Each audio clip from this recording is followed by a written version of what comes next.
Hayat camdan batıyor. Hayat camdan batıyor. Sana bakıyor.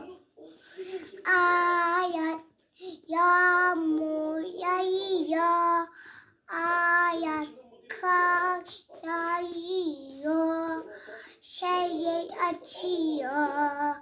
Hayat camdan batıyor.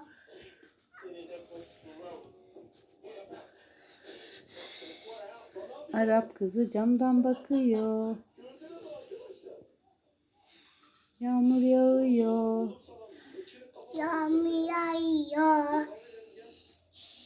Kar Sellere yağıyor.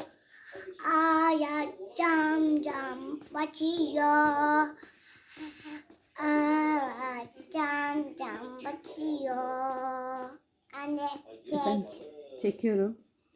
Hayat camdan batıyor. Yağmur yağıyor. Kar yağıyor. Hayat camdan batıyor. Şehir açıyor. Hayat yağmur yağıyor.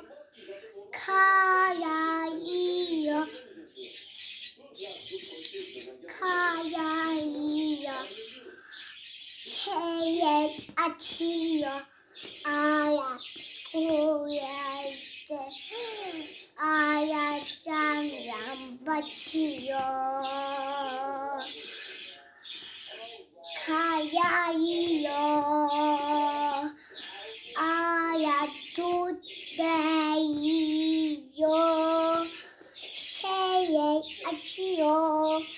Hayat camdan batıyor. Hayat Bitti mi Serkan? Hı hı. Bitti mi? Aferin benim kızıma. Bir alkış.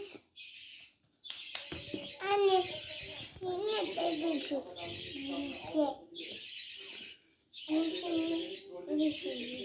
Şimdi bebek söyleyecek.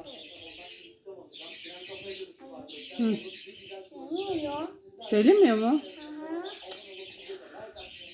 Dedi bu. Anne buydu.